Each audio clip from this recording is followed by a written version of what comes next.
Pranam Partho. Pranam, Samir. So Partho, welcome to our next episode of podcast, which we are calling the Aurokul Wisdom series.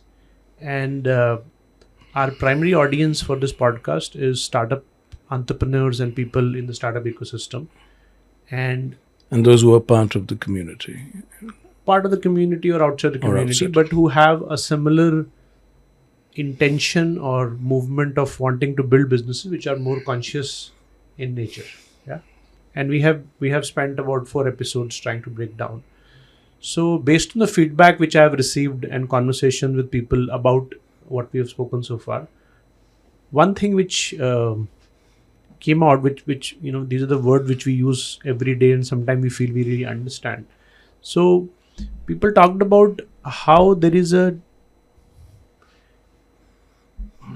very settled, very ingrained tendency of competition in our society, especially the modern society. It becomes part of our behavior in life to compete, right? Knowingly or unknowingly, we are always in competition, and that's the settled today's quality. And the quality which is probably needed from a consciousness perspective, from an evolutionary perspective, which is more of an emergent quality, which is collaboration. Right? But specifically when people are building businesses or even working in a corporate sector, this idea of I must compete, I must have a competitive edge comes up, which inevitably then pits you against other people. You might be against your own teammate. As a company, you are working against some other people. So that selfishness and self-interest emerges. Collaboration, on the other hand, is something totally different, right? So today, can we speak about just trying to deconstruct competition, where it comes from, where it is, and collaboration, what it is, and how it is an emergent quality and how it should be more and more part of the way we live and work? Very important, very practical question, Samir. And there's a simple answer, really, because competitiveness is in our DNA. Nothing we can do about it.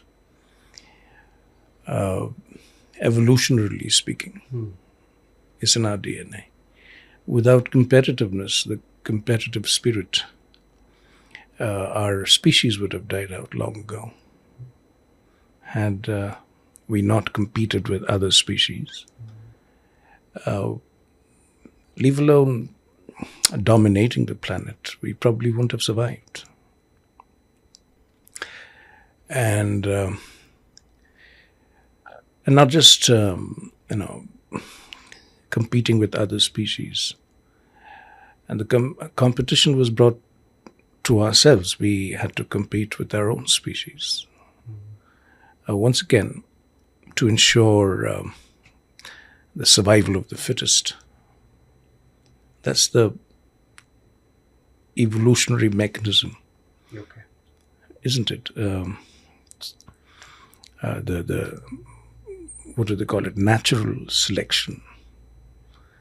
And the law of natural selection ensures that everyone competes for resources, for opportunities, for social standing. And these are things not just for survival, they go beyond survival. Survival, success, domination. So you see, at every step, we are defining our existence by the law of competition. Without competition, we will not arrive at any point that we would consider worth arriving. No? And if we do not compete, we won't make a dent, we won't make a difference. I'm not saying that we'll be wiped out, because things have changed now. It's not and that, jungle evolution is more sophisticated now. So we won't be wiped out, but we won't be able to make a difference. And also remember that even if you and I don't compete, there are hundreds of others out there who are competing. So if we don't compete, we don't get what we want or what we deserve for our own work or our resources, opportunity, time, money. Everything's taken away then. Because competitiveness makes you aggressive. Non-competitiveness makes you first passive and quiescent. And then it changes you from inside. In fact, I don't know whether non-competing changes you from inside or non-competitiveness is an expression of the changes that have gone on inside you. You will not compete after a certain point of your own evolution. Yeah, because it won't be worth it. But then will you survive in today's world where everyone else is competing is the question. So I personally feel we shouldn't get bothered about it. Competitiveness is there to stay and is going to stay. And not just that, it's getting more entrenched, more acute, more aggressive. So you've mentioned collaboration. So think about it. Collaboration is not just a model juxtaposed with competition. Collaboration is a mindset. It's a worldview. It's a way of being that you choose for yourself. And it's a very deep choice you have to make. And it's not a superficial choice. And it's a deep choice of your being that you have to make not once, but several times. And this choice, you don't make this choice just as an expression of how you're going to work or do your business. This is a choice you're making at a human level. What kind of a person do you want to be? Or what kind of a person are you becoming? That determines whether you're collaborative in spirit or competitive in spirit. So if your ego is still fragile, and you still haven't found yourself, and I'm not speaking spiritually, one finds oneself in many, many ways. One finds oneself intellectually too, culturally, many ways. So if you haven't yet found yourself, you're still lost and still insecure about yourself. Your self-worth is still low. Your self-worth, your self-esteem is still derived from other people. What they think about you, what they feel about you, how they acknowledge you. If these things are very important for you, you are going to be competitive. So that gives us an indication of the collaborative spirit. It means you would have already found, I won't say found yourself, but found a lot of yourself to be more or less content with what you are and what you do and why you do what you do and why you are what you are. In other words, your self-worth is now more internalized. You don't depend on others to validate yourself. You don't seek personal validation in others, in what they feel or judge. So more or less, you are becoming your own master. Samrat. Swarat, Samrat is. So Samrat comes later, at least Swarat, master of oneself. And you're also more assured about your own qualities, your own values. You're more confident of yourself. You are more competent, because if you're not competent, there's nothing of this will happen. So you're competent and you know you're competent. You're much more comfortable with being good. Very few people are comfortable being good. Though all of us want to be good, but when we are really good, but I know very few people who can openly acknowledge, yes, I'm good. No. So acknowledging oneself as good and holding that good as a value, that I know I'm good at what I do, therefore I will not give in to you. You're not being good. For whatever reason, you're not as competent as I am. So I will not let you bring your incompetence to me. I am competent and I demand competence. That's character. So you see, the collaborative spirit goes with all that. Yeah. So we're talking about a different kind of human being, what you're saying, the emergent collaborative spirit. Yeah. For me is also the emergent human being of the future. A human being who's not petty, who's not miserable within herself or himself, who is capable of celebrating himself or herself, and the work he or she does is capable of expressing his or her highest being through the work that he or she does. All that has to happen for the collaborative spirit to happen. Good. So I think what you talked about, some kind of competition, and it's interesting, the word competition and competency are very similar to each other. Yeah. So to some level we need that, but I think what happens is that sometimes there is a healthy level of competition and competency where I need to establish myself. And then it can cross over where the unhealthy. Yeah, but I don't know. I would say something else on that. The only competitiveness that I'm okay with is competing with yourself. Being better and better at what you're doing. So can we say that it's like becoming more competent? Yes, becoming more competent by your own standards. Yes. By the benchmarks you have set for yourself. Yes. It's not by external in competing with nature. others. I mean, It's why? not If I have to be, let's say, I'm a writer, professional writer. I want to write. Now, how am I going to compete with you as another writer to become a better writer? How's that going to work? And how am I going to think in terms of, I'm a good writer if my books sell more than your books? It's not even logical. Book selling is an entirely different matter than books being written. So I don't see how competitiveness makes sense anyway. If I have to, let's say not a writer, let's say I want to run a business.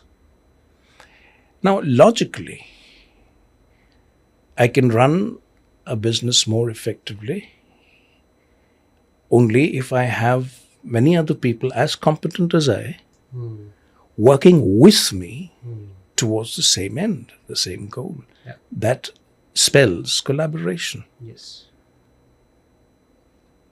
So if I bring the collaborative spirit within my own business and I'm working with so many other people and all of us we're not that competing against that. I'm better than you, and that's very childish. I'm better than you and you're better than me, and that's very childish.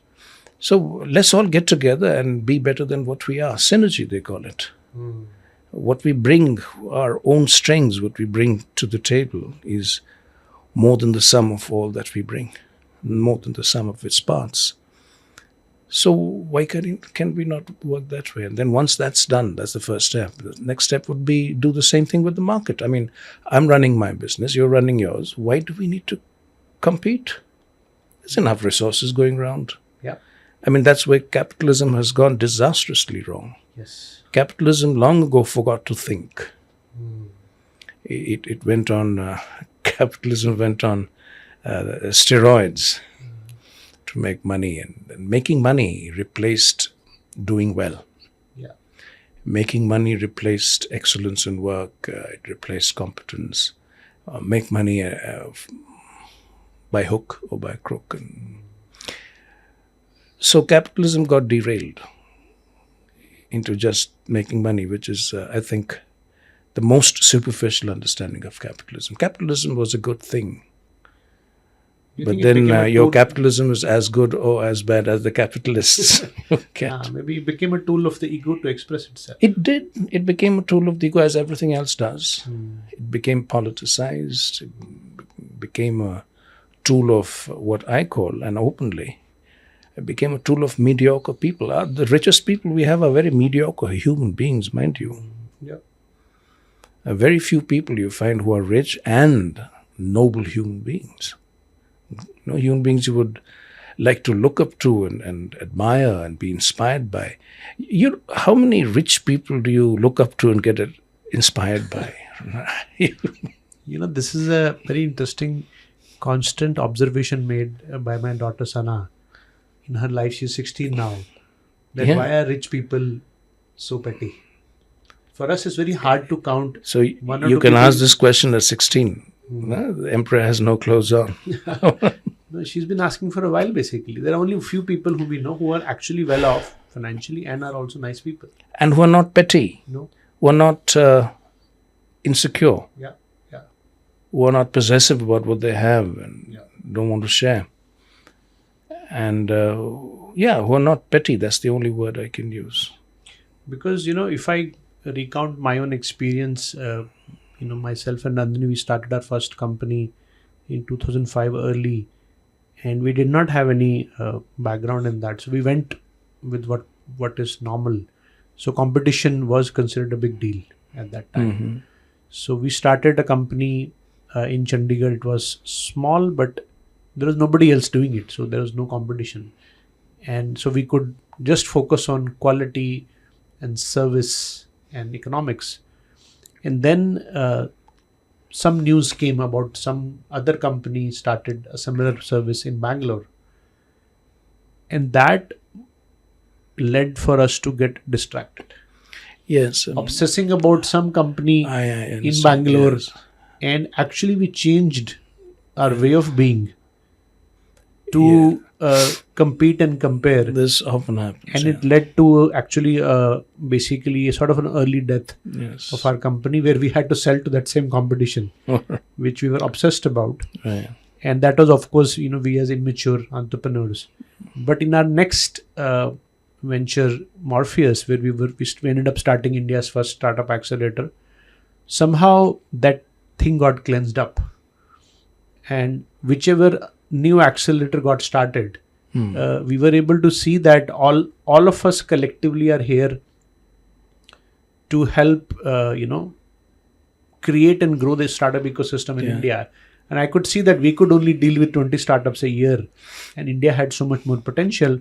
So somehow we had a more mature perspective, and we were able to collaborate. Whoever started new, they could call us and we could discuss. That's the way to go. And these people have become lifelong friends. We've all sort of done some things and moved on.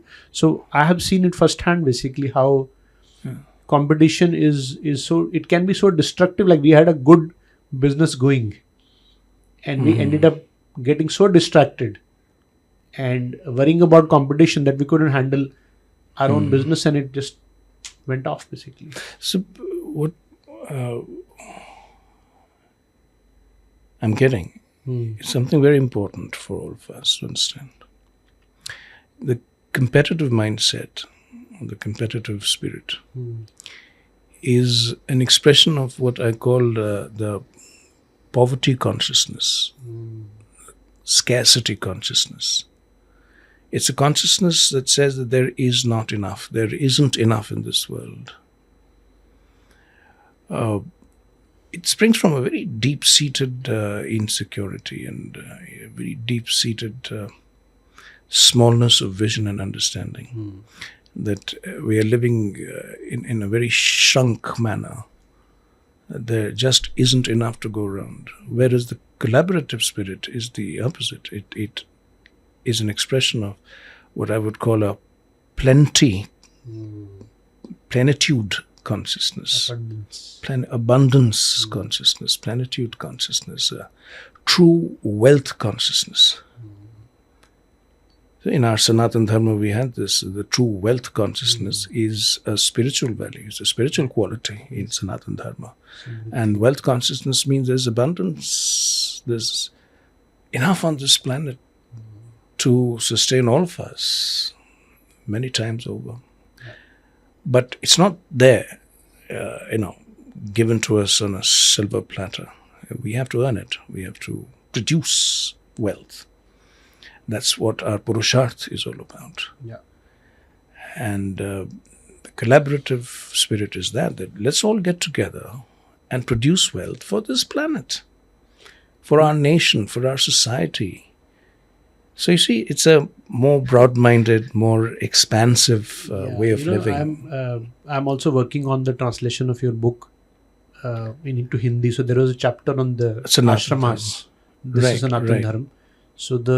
So when we talk about Grihastha ashram in that, where one starts to work and earn wealth, it states that as per our values, you have to work and earn wealth for yourself, for your family, your community, and the whole humanity. Yes, for the whole humanity. So it was very interesting to see how clearly it was stated. Yes. The purpose of work as soon as you became a grihast was to work for a larger... Yes. It's because that's the beauty of our Sanatan values. You see, it's Kam, Earth, Dharma, Moksha. Yeah. And the four are aligned on the same line. It's an axis. Yes. So Kam is perfectly accepted in Sanatan Dharma. We don't reject desire. No. Desire for money, desire for luxuries. It's never shunned. Because Sanatan Dharma, the true Sanatani, does not have a poverty consciousness. He does not believe that poverty or bare asceticism is a sign of spirituality. Yeah. Why not opulence? Yeah. But a divine kind of opulence. So Kama and Artha, this whole question of generating wealth, Kam, Arth. But Kam and Arth are aligned with Dharma. Then they assume their own beauty and power and splendor. Yeah. Without the Dharma, then they become poor shadows of themselves. What we have reduced it to, we have reduced desire and wealth generation to such caricatures, things of misery. We are shrunk, so we shrink all that. But once you align it to Dharma, and you can see beyond Dharma as moksha, and you're not in this world just to fulfill your desires and to earn money. That's part of your life and expression of your being. But eventually you're moving through Dharma to moksha. If that is where you're going, then these become expressions of that same movement in you. Yeah.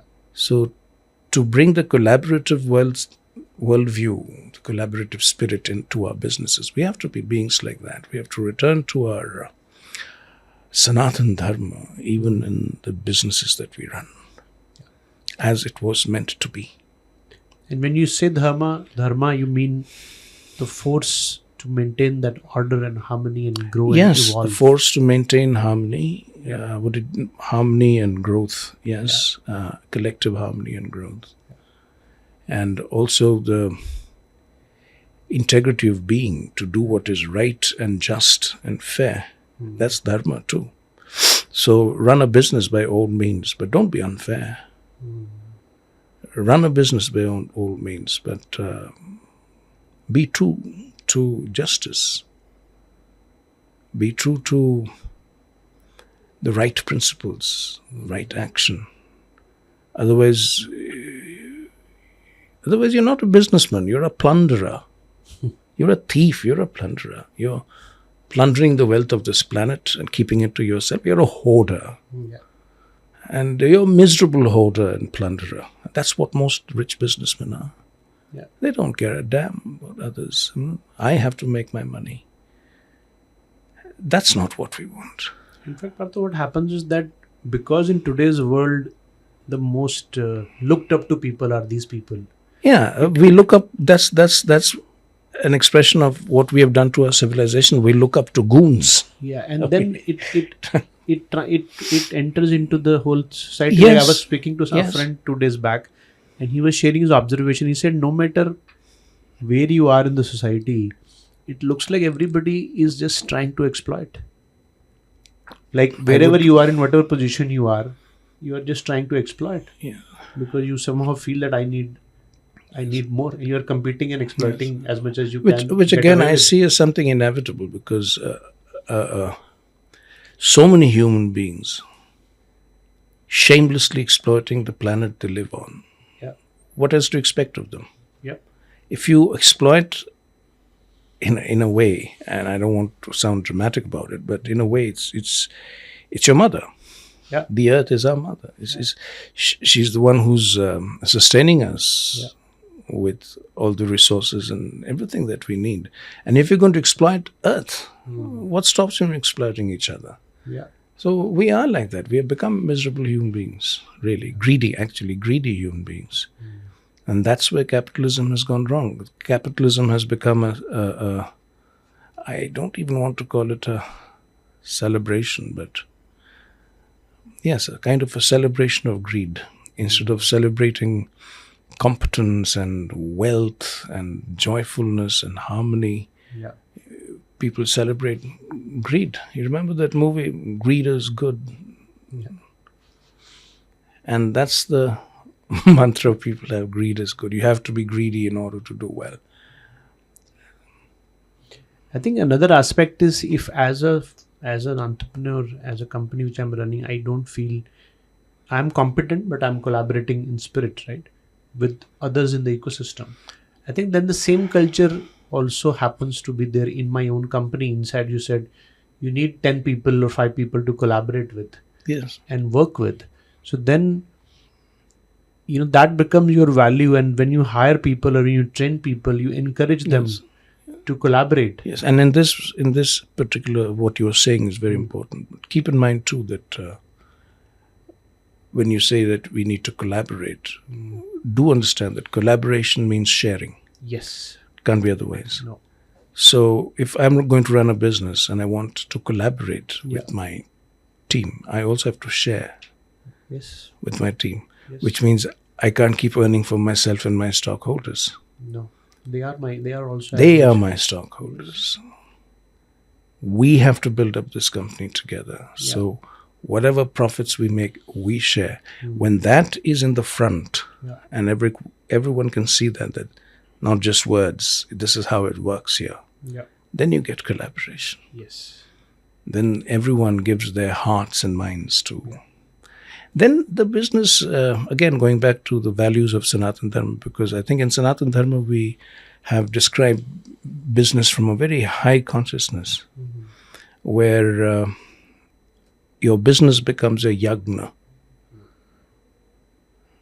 and everyone contributes to the yagna. Everyone offers their ahuti, and the results of the yagna, the fruits, the benefits of the yagna, shared by everyone. That's how it happens. That's how it must happen in the future. Good. I think, Partho, we can pause here. We have a very nice image of, at least I have in front of my eyes, of business as a yagna. Yeah. So I guess may many such yagnas happen. Yes, may many such yagnas happen. May many such fires burn. Yeah. Thank you, Partho.